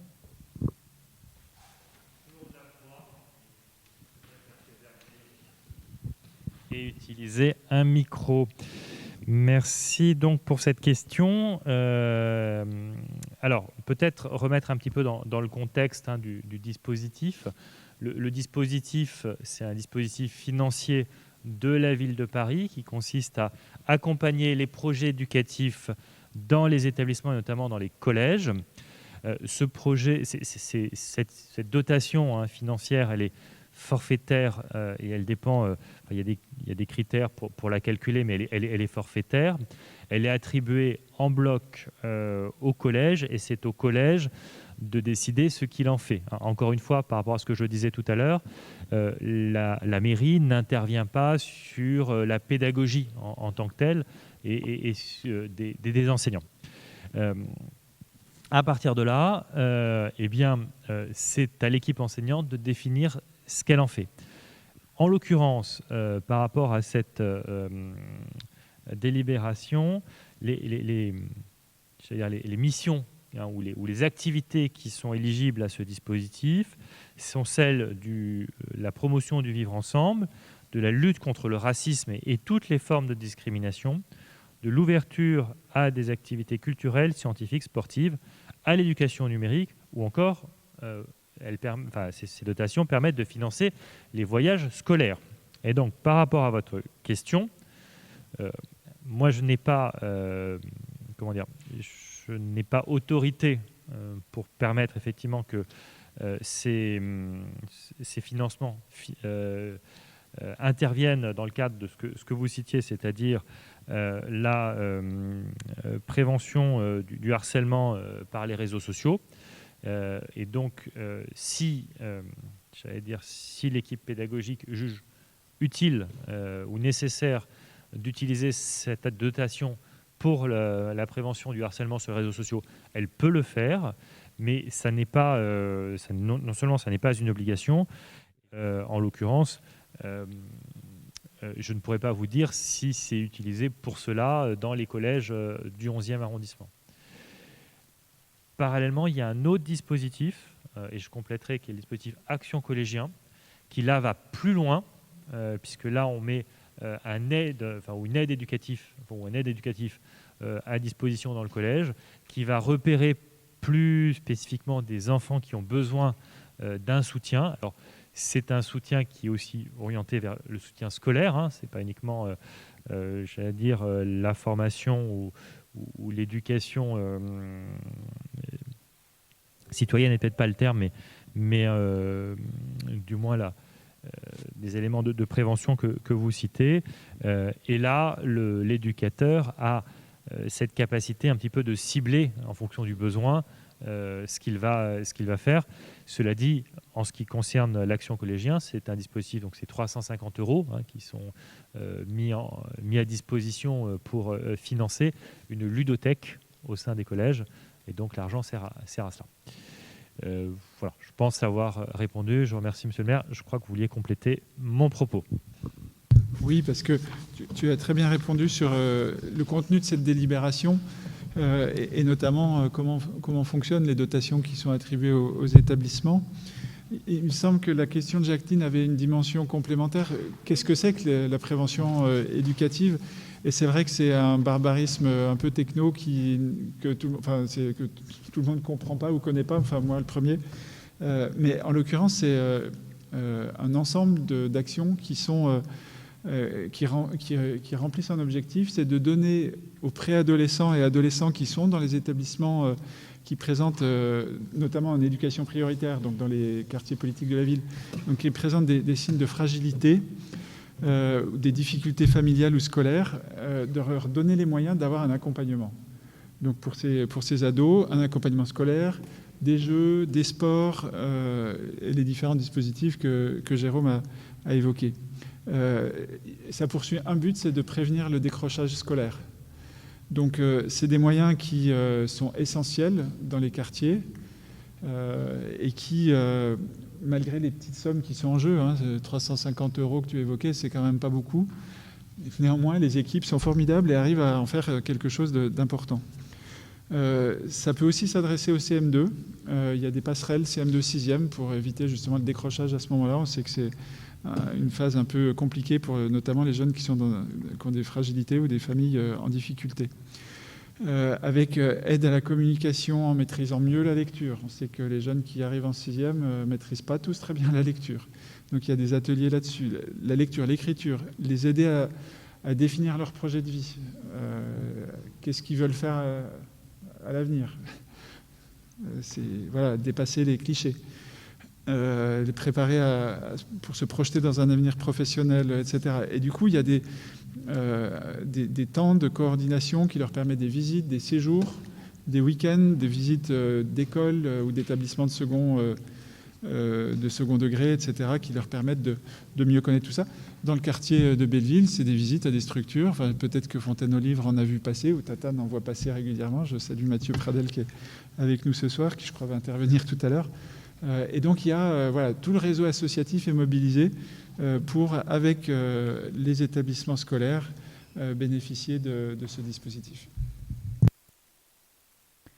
Merci. Alors, on va maintenant demander à une deuxième association qui est bien connue dans notre arrondissement, la Régie de quartier, avec sa directrice Dominique Baldé. C'est dans le cadre de la délibération DPE 41 sur la mise en place d'un territoire zéro déchet pour laquelle la régie de quartier est pilote. Elle va tout nous expliquer. Bonsoir à tous. Déjà, je vais vous dire quelques mots sur la régie de quartier. Donc, la régie de quartier, elle existe. Alors, les régies de quartier parisiennes ont été créées à peu près, enfin, ont démarré à peu près en même temps. Il y en a une dizaine dans Paris. Ça fait une quinzaine, presque 20 ans maintenant qu'elles existent. Les régies de quartier, c'est un label. Il y a 140 régies en France et en métropolitaine et outre-mer. L'idée des régies, c'est au départ une rencontre avec les habitants, les bailleurs, des élus, pour travailler sur des questions de cadre de vie et en particulier faire de l'emploi local. Donc les régies de quartier, elles sont souvent dans des quartiers politiques de la ville, des quartiers un peu excentrés, des territoires ruraux aussi. Et l'idée, c'est de pouvoir, avec les habitants et pour les habitants, travailler sur le cadre de vie. Donc beaucoup de métiers autour du nettoyage, de l'entretien, espace vert. Voilà. Après, chaque régie a son projet spécifique en fonction de son territoire, des acteurs qui l'ont créé et des problématiques locales. Nous, sur le 11e, on est beaucoup sur des métiers d'entretien, nettoyage. Et l'objet donc, des régies, donc nous, on recrute que des demandeurs d'emploi du 11e, avec des partenaires locaux du 11e, un espèce de circuit court de l'emploi, on pourrait dire, comme c'est un peu ça maintenant l'idée aussi, mais c'est quand même vraiment ça. Et donc, il y a deux grands moyens d'action dans une régie de quartier. Il y a de l'emploi, donc c'est ce qu'on appelle de l'insertion par l'activité économique. Donc, on va salarier des demandeurs d'emploi avec des difficultés particulières, qui ont un besoin d'accompagnement particulier. Sur des emplois de parcours, l'idée étant de résoudre les difficultés pour après que les personnes puissent s'arranger toutes seules et trouver un emploi dans un secteur non accompagné, on va dire. Et il y a, donc ça, c'est des dispositifs qu'on appelle insertion par l'activité économique. Donc la régie, elle est labellisée entreprise d'insertion par l'État, la directe, enfin la DRIET maintenant. Et il y a un deuxième type d'action qui sont des actions qu'on appelle de lien social, qui ne vont pas être directement, on va dire, liées à des prestations économiques, mais qui vont être des actions de lien avec les habitants, donc parfois avec des bénévoles. Voilà. Donc là, il y a une bricothèque qui vivote un peu, la bricothèque en ce moment, mais ça peut être des activités d'espaces verts, ce qui se passe surtout, moi, je trouve, dans les quartiers excentrés ou populaires ou précaires, enfin en tout cas politiques de la ville, c'est qu'à Paris, il y a beaucoup de dispositifs, il y a beaucoup de ressources, énormément, culturelles, éducatives. Enfin là, vous êtes témoin et on en a parlé beaucoup. Et en fait, il y a beaucoup de gens qui n'y vont pas. Et c'est dommage. Donc c'est un peu ça l'idée aussi, c'est d'essayer de sensibiliser certains habitants à aller vers et à en fait se saisir des ressources locales. Moi qui travaillais dans d'autres terrains que Paris, à Paris il y a beaucoup de choses et c'est dommage parfois non utilisées en tout cas à plein. Donc ça peut être un des objectifs aussi. Et donc pour revenir donc à ce qu'on appelle le territoire zéro déchet, un peu contracté. Donc la régie, elle travaille avec les bailleurs, avec la ville sur les services de la propreté des espaces verts.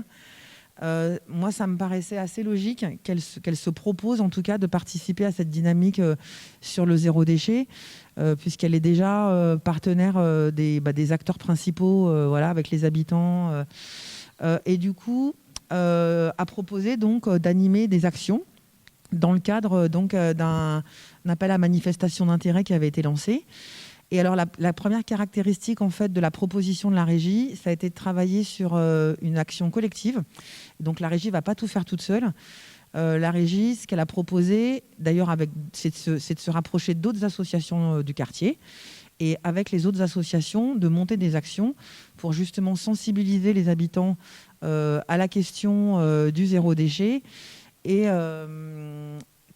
pouvoir améliorer la situation du quartier qui est effectivement sur cette thématique-là.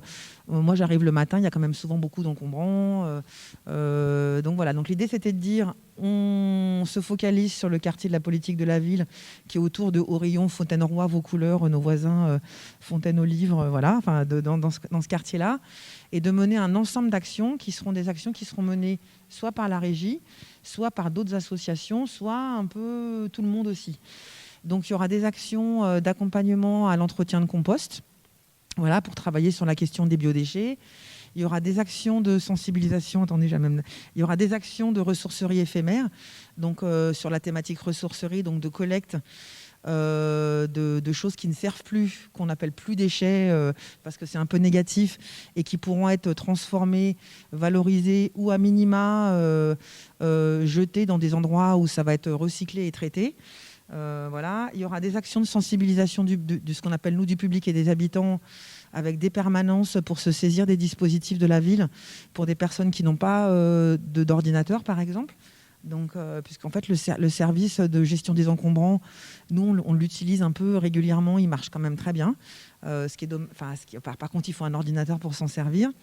Il y aura des actions de communication. Donc, nous, on voudrait aussi monter une exposition qui permettent d'être un support pour faire de la sensibilisation pour tout un tas d'habitants différents qui pourront être des scolaires, des personnes âgées, des habitants, des professionnels. Donc, il serait une exposition qui tournera sur le quartier. Voilà. Et une série d'événements aussi pour une série d'événements qui peuvent être des ateliers de ce qu'on appelle du fait maison ou de faire soi-même dans l'espace public.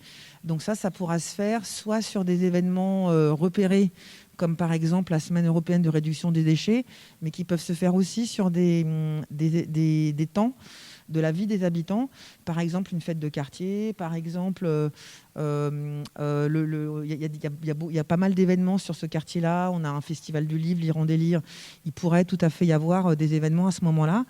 Et donc l'idée, c'est de pouvoir justement occuper l'espace pour parler de ces thématiques-là et communiquer. Voilà. Et pour préciser de la façon dont seront dépensées la subvention qu'on a demandée, donc dans la subvention, il y a différents types de dépenses. Il y a des dépenses de matériel. Donc, par exemple, on va acheter un chariot, on va acheter une balance qui va permettre de peser. Et ça revient à la question de l'évaluation. On va pouvoir essayer de peser ce qu'on a réussi à mettre de côté et pas à jeter dans un circuit, on va dire, non réutilisé. Donc, peut-être une tablette pour faire justement pour aller au-devant des habitants sur l'espace public et justement aller chercher ces dispositifs numérisés. Donc il y a un ensemble de dépenses de matériel. Il y a des dépenses d'impression pour justement informer, faire des affiches, imprimer l'exposition. Et il y a des dépenses de personnel qui sont le temps de travail des personnes qui vont animer les ateliers, qui sont le temps de travail des personnes qui vont porter les tables et les chaises pour un événement extérieur. Et aussi aussi du temps de formation, puisque dans le projet Compost, en fait, l'idée c'est de former des salariés en insertion à l'entretien des bacs de compostage, qui n'est pas si simple, de manière à pouvoir compléter le travail des habitants. Et ça permet à la fois de former des salariés en insertion vers des métiers, en tout cas de faire d'autres choses que ce qu'ils font habituellement autour de l'entretien et du nettoyage, et en même temps de pouvoir être un support aux habitants. Donc on va payer un formateur, par exemple, qui est un maître composteur, qui va expliquer aux salariés comment on fait pour changer les bacs.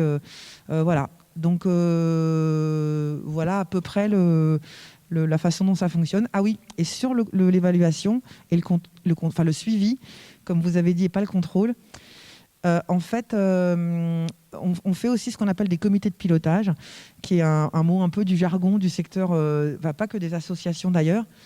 En fait, la façon dont a été construit ce projet-là et ces différentes actions, en fait, plutôt que de contrôler à la fin, en fait, on va travailler en partenariat au quotidien avec les services de la ville qui sont impliqués sur ces thématiques-là, en particulier les services liés à la propreté et l'équipe de développement local qui est liée à la politique de la ville.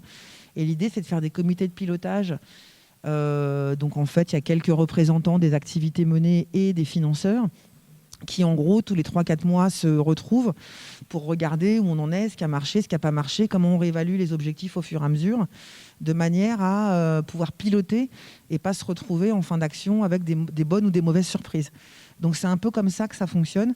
Et bien sûr, après, des bilans financiers un peu techniques où, en fait, on établit une liste de dépenses. Nous, on a sur le projet, on a une liste de dépenses On va faire un bilan après de ce qui s'est passé. Et bien sûr, comme toute association, enfin comme toute unité économique, on a une comptabilité où les factures sont consultables pour vérifier que ça colle bien à ce qui est marqué dans le papier, quoi. Voilà. Merci beaucoup. Peut-être juste pour recontextualiser cette présentation, vous dire que l'initiative de faire un territoire zéro déchet dans le 11e donc a été impulsée par la municipalité avec Alexandre Viscontini, qui est l'élu chargé de la trajectoire zéro déchet, et avec la complicité de Colombe Brossel, l'adjointe d'Anne Hidalgo chargée de cette question et de la question des déchets en général. Et c'est dans ce cadre-là qu'on a mis en place un appel à manifestation d'intérêt. Il y a plusieurs structures qui ont répondu avec des quartiers différents d'intervention. Et le premier lauréat, on espère qu'il y en aura d'autres dans la suite, et la régie de quartier sur un projet qui a été présenté donc sur ce quartier Fontaine-au-Roi. C'était juste pour recontextualiser la présentation que vous venez de faire. Alors, juste pour être plus précis, il y aura une subvention de 20 000 € qui va être accordée à cette belle association pour ces belles initiatives. Et pour compléter, je demande à Alexandre de donner quelques précisions.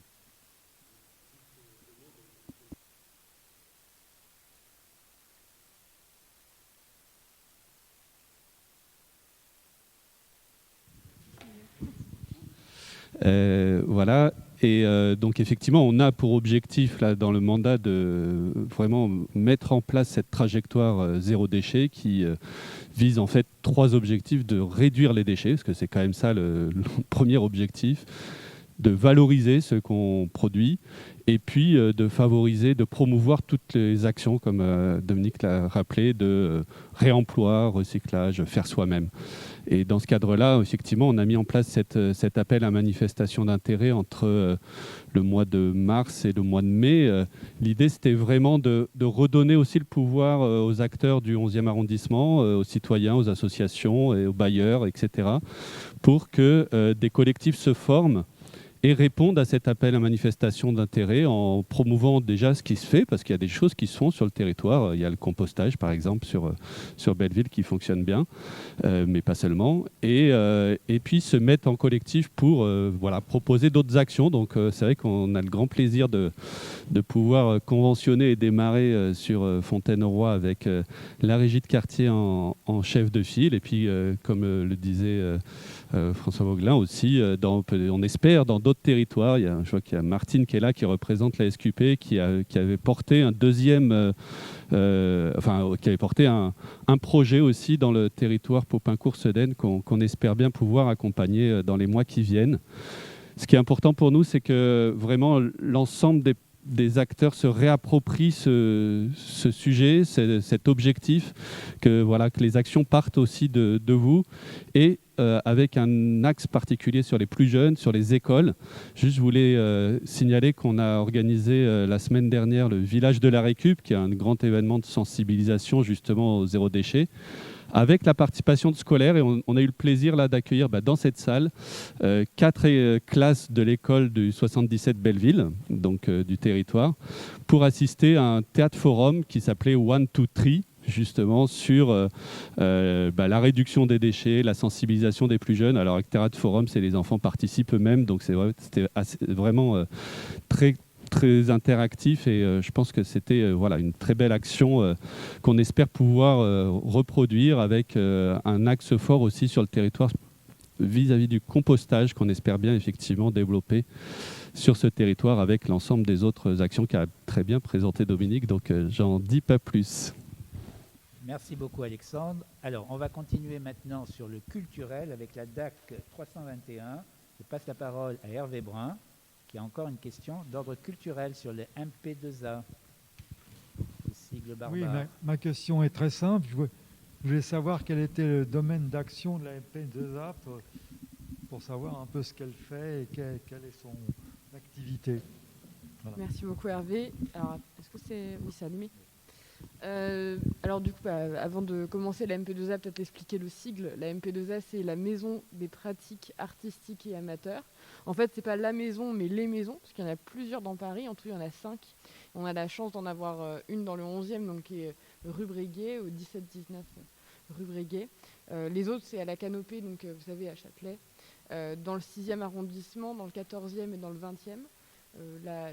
Donc c'est comme son nom l'indique, cette maison, on va dire culturelle, elle sert avant tout à avoir un espace pour les pratiques amateurs, les pratiques artistiques qui sont souvent un peu, non pas mises de côté, mais peut-être un peu oubliées, parce qu'on a tendance peut-être à considérer, on va dire, à pas suffisamment les considérer et pas suffisamment les voir. Et du coup, cet espace culturel, ces espaces culturels dans Paris, ils ont vraiment vocation à pouvoir accueillir tous les Parisiens et toutes les Parisiennes qui ont des pratiques artistiques amateurs. Chaque année, il y a beaucoup de projets qui sont menés dans les MP2A. Et cette année, c'est le projet Connexion qui s'est mené dans tout Paris, mais tout particulièrement à la MP2A Breguet. Donc c'est un projet qui a permis à la fois de tisser des liens entre à la fois des artistes professionnels et des amateurs qui on va dire, vont régulièrement à la MP2A, puisque pour celles et ceux qui y sont déjà allés, il y a beaucoup d'espaces, des salles de répétition qui sont ouverts. D'ailleurs, et si vous avez vous-même des activités, des associations, n'hésitez vraiment pas à aller toquer à la porte de la MP2A. Ingrid Janssen, qui est la directrice de la MP2A Breguet, et Sonia Leplat, qui s'occupe de la coordination de toute la MP2A, sont vraiment, je crois, dans cette envie d'accueillir toutes les pratiques artistiques amateurs. Et donc ce projet Connexion touche à sa fin. Et demain, c'est très bien du coup que cette question est posée, parce que c'était du coup vraiment d'actualité. Demain, la MP2A du coup organise un grand événement de clôture de ce projet Connexion. Et ce projet de clôture aura lieu à la mairie. Donc ça va être, quand je dis à la mairie, c'est la mairie tout entière, parvis, salle, salle des fêtes, je crois aussi. Vraiment, tout va être investi pour vraiment, on va dire, encore une fois, non pas que voilà, un grand spectacle qui va durer toute l'après-midi. Donc vraiment, venez. C'est à partir de 14h, vous allez pouvoir découvrir encore plus de l'activité de la MP2A. Super Hervé, tu viens, c'est parfait. Et voilà, c'est parfait. Et du coup, d'autres projets qui vont se mener, qui commencent déjà à se mener maintenant d'ailleurs. Voilà, c'est vraiment, pour le coup, je pense qu'on peut être très très fiers de ces établissements culturels de la ville de Paris. Non, ils le font ici. Parvis, salle, plein de salles. À partir de 14h. Alors, on arrive... Oui, il y a beaucoup d'événements culturels, d'espaces verts, etc. Alors, on arrive à la fin des délibérations. Délibération revient aux affaires scolaires avec la DESCO 110. Question pour Jacqueline Roy. De Jacqueline Roy, oui. Oh, pardon. Oui. Alors, la ville de Paris préconise l'acquisition et non la location des matériels reprographiques. Est-il compris dans cette subvention l'entretien de ces matériels afin qu'il n'y ait pas une demande constante de subvention pour le remplacement?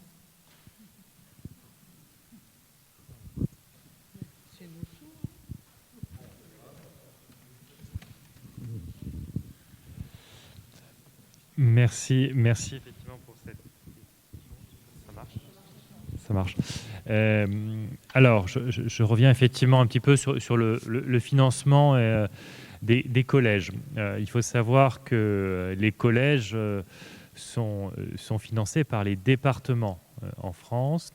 Et la particularité à Paris, c'est que le financement des collèges est assuré par la ville de Paris, puisqu'elle a également les attributions des départements.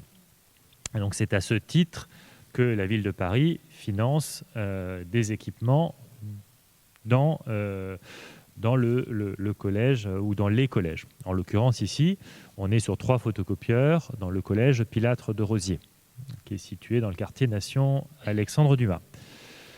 Alors, dans les outils que la ville a à disposition pour financer et entretenir les collèges, elle en a de 3 types. Elle a les dotations de fonctionnement. Donc elle fixe et elle donne tous les ans une dotation pour le fonctionnement général du collège. Elle a des subventions d'équipement pour acheter du matériel informatique, des photocopieurs. En l'occurrence ici, on est sur une subvention d'équipement. Et des subventions pour travaux. Parce qu'il y a quelques travaux qui sont réalisés directement par le collège. Donc la ville donne une subvention. C'est ce qui se passe, par exemple, au collège Beaumarchais, où on fait une subvention pour rénover 2 salles de classe. Donc, ici, on va financer la subvention, par une subvention d'équipement, 3 photocopieurs. Et le collège a à sa disposition une dotation de fonctionnement. Et c'est sur sa dotation de fonctionnement que le collège va avoir un contrat de maintenance et d'entretien du photocopieur. Donc le photocopieur, il est entretenu.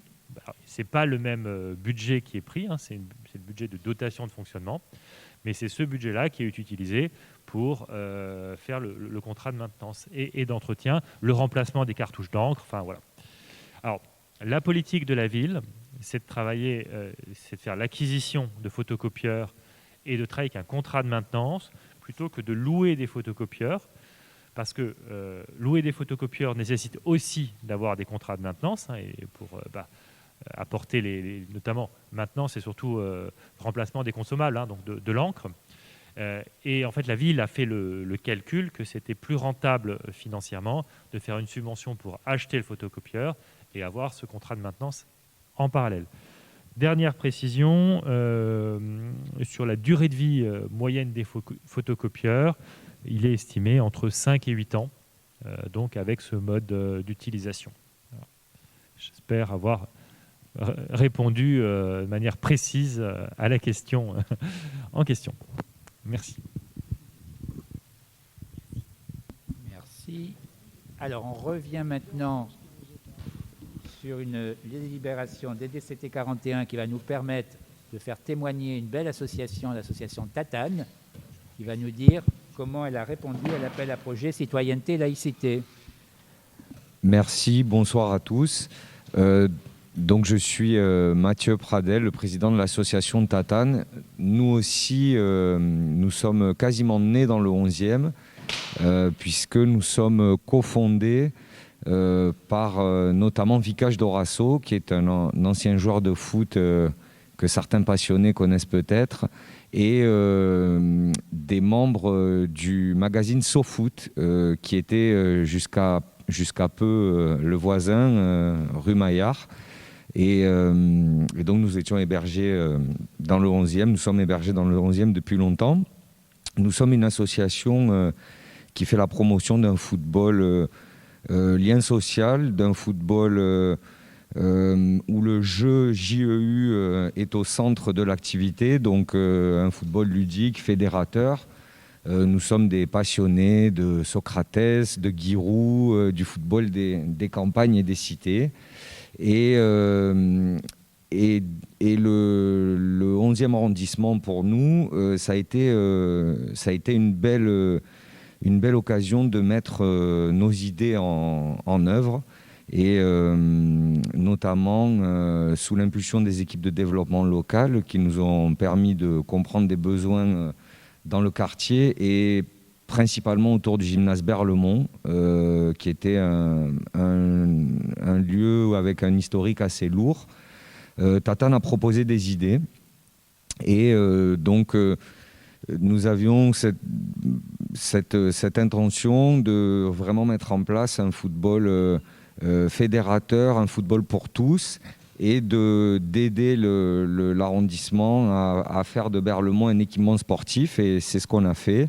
On a proposé des ateliers avec un travail autour de la règle, donc des ateliers sportifs, mais qui avaient vocation à accueillir tous les jeunes. Nous avons principalement touché donc les jeunes très localement autour du gymnase, que nous avons accueillis donc grâce au soutien de la mairie d'arrondissement. Nous avons pu les accueillir gratuitement, de manière libre et sans inscription, ce qui était un enjeu important, parce que c'est une jeunesse qui n'est pas forcément facile à toucher, et qui peut être une jeunesse malheureusement qui va vers des formes de délinquance quand elle est mal encadrée.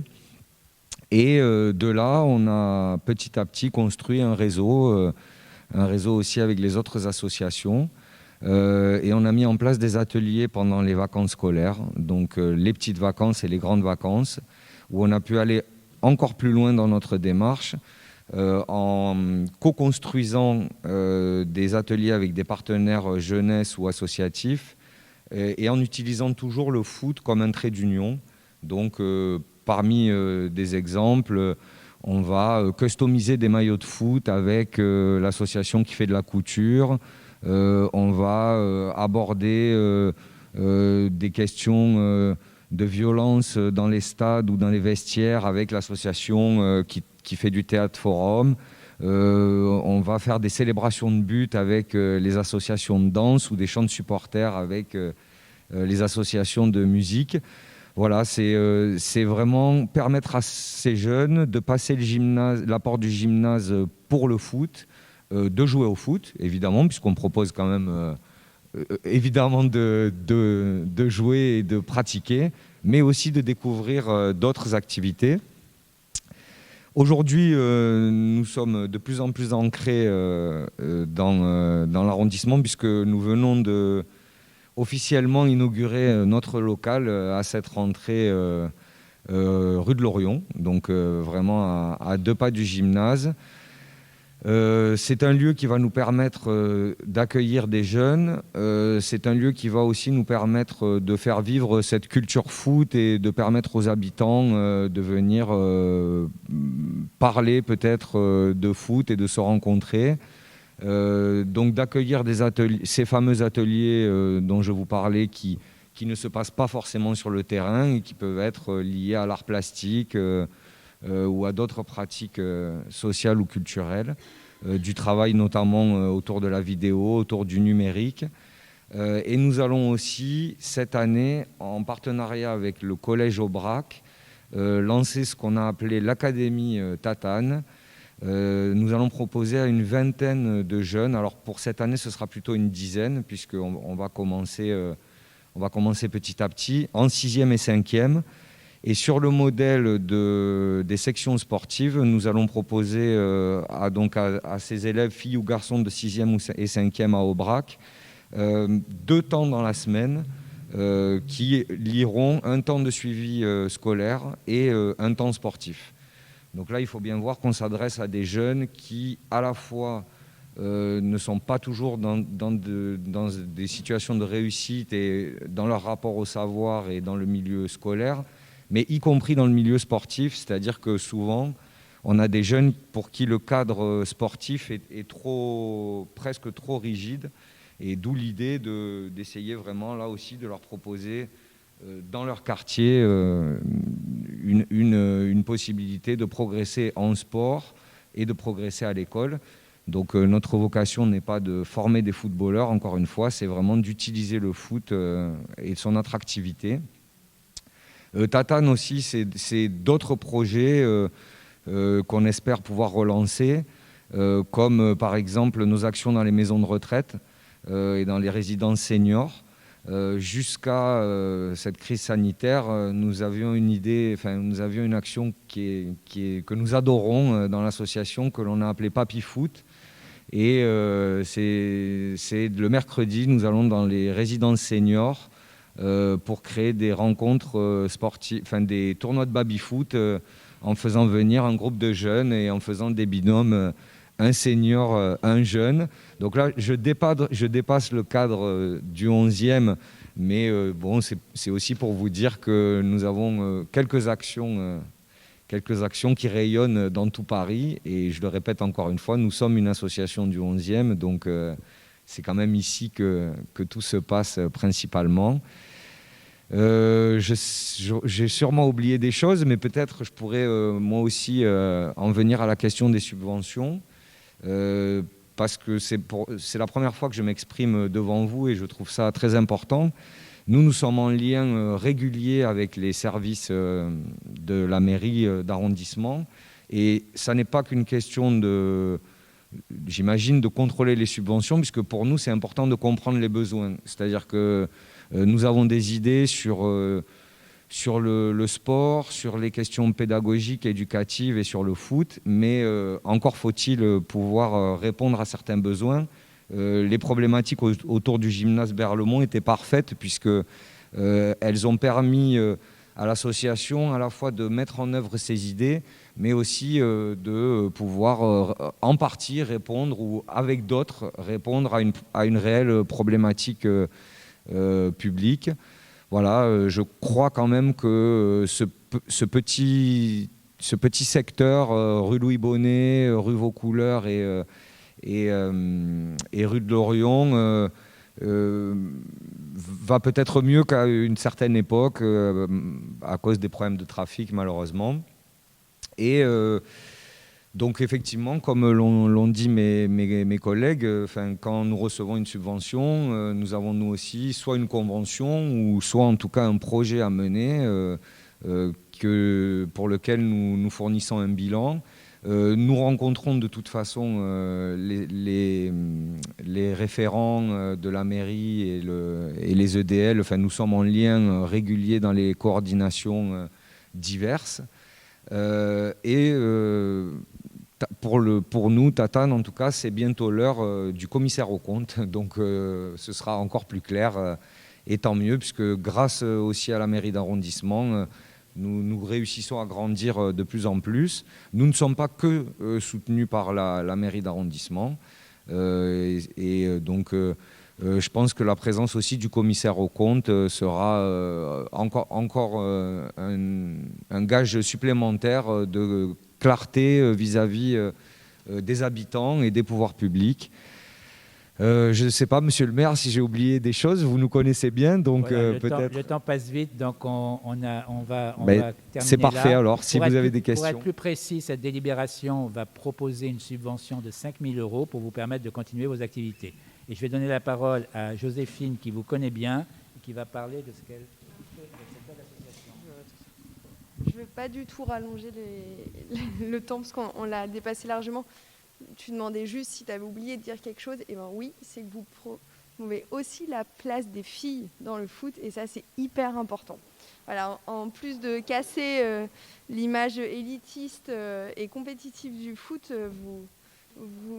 Non, alors pardon, parce que c'est parce que c'est évident, tous nos ateliers sont mixtes. Et effectivement, nous, les filles, sont bienvenues dans toutes nos actions. Et il y a un petit peu plus de garçons, vous vous en doutez, puisqu'on parle de foot, mais nous touchons quand même des filles.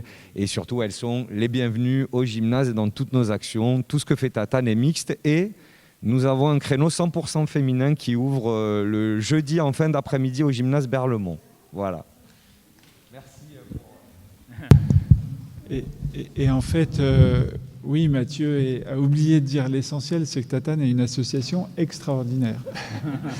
Il en parle avec des mots qui ressemblent à ce qu'on peut lire dans un dossier de subvention, mais en vrai, il faut le voir sur le terrain avec les éducateurs de Tatane. Ils font un travail qui est vraiment incroyable. Et très honnêtement, enfin, je l'ai dit hier à l'occasion de l'inauguration de leur local, sans Tatane, on n'aurait pas réussi à reprendre le gymnase Berlemont comme on l'a repris. Quand je dis reprendre, depuis la construction de ce gymnase, c'était du deal. Je veux dire, il y avait des scooters, les gens mangeaient, buvaient, fumaient et dealaient. Les associations, les scolaires, le public peut maintenant à nouveau faire du sport à Berlemont. Et le rôle de Tatane a été central dans la mobilisation de tous les acteurs publics, le commissariat, la police municipale, la direction de la jeunesse et des sports. Enfin bref, tout le monde a joué son jeu. Mais sans Tatane, il n'y avait pas le projet d'animation fédérateur et qui entraîne les jeunes vers quelque chose de positif. Parce qu'ils ont envie de faire du positif, tous les enfants, les ados d'un quartier comme Belleville. Et Tatane leur donne un terrain de jeu incroyable. Donc je trouve que c'est une magnifique association, vraiment. Peut-être Jean-Pierre, pour conclure ce pré-conseil. Alors, nous arrivons enfin à la fin de ce pré-conseil et nous avons été vraiment très intéressés par tous ces échanges. Nous avons essayé de faire un exercice un peu sans filtre, transparent. Vous nous avez aidés en choisissant certaines questions, mais ce n'est pas neutre que vous ayez choisi ces questions, parce que nous, ça nous permet de voir quelles sont les priorités, quels sont l'intérêt que vous portez à certaines questions par rapport à l'ensemble des délibérations. Et donc, nous allons continuer ce pré-conseil en essayant d'expérimenter encore, mais surtout, on va faire une évaluation et on compte sur vous pour nous faire un retour. On va vous envoyer un questionnaire pour que vous puissiez dire ce que vous pensez de ce préconseil et surtout faire des propositions d'amélioration encore à travers ces différents formats où les habitants posent des questions, les associations se présentent, les élus répondent. Voilà, on peut encore aller plus loin, donc la parole est à vous. On compte sur vous pour nous faire un retour et on vous remercie encore de cette belle participation, de votre implication. Merci.